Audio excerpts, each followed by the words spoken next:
आइए ये सिस्टर बहुत प्यारा सा कहो सुनो को कहाँ हुआ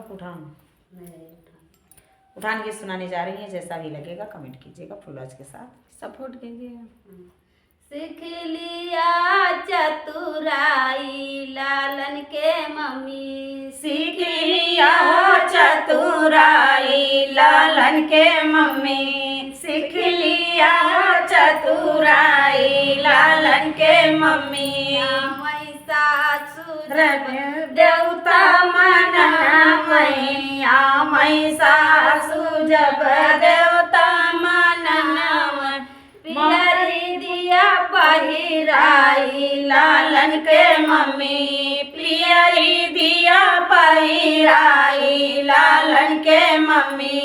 सीख लिया चतुराई लालन के मम्मी। पानी वाड़ी जब निकरई बहरावा, पहिरी वाड़ी जब निकरई बहरावा, पियरी लिया उतराई लालन के मम्मी, पियरी लिया उतराई लालन के मम्मी। सीख लिया चतुराई लालन के मम्मी, सीख लिया चतुराई लालन के मम्मी। वही जेठान जब सठिया पीसना काया, वही जेठान जब सठिया खूंदन का, कर दिया पहिराई लालन के मम्मी, सीकर दिया पहिराई लालन के मम्मी। सीख लिया चतुराई लालन के मम्मी।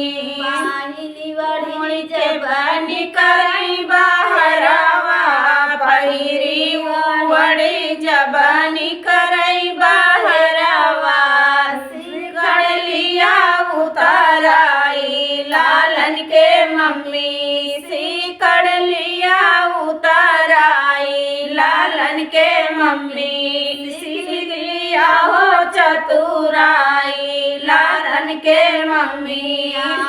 ननद जब कजरा लगन को, आई ननद जब कजरा लगन को, कंगन दिया पहिराई लालन के मम्मी, कंगन दिया पहिराई लालन के मम्मी। सीख लिया चतुराई लालन के मम्मी।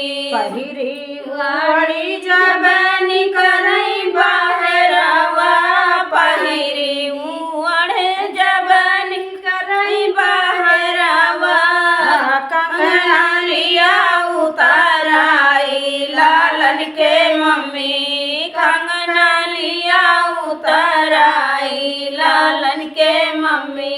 सीख लिया चतुराई लालन के मम्मी, सीख लिया चतुराई लालन के मम्मी।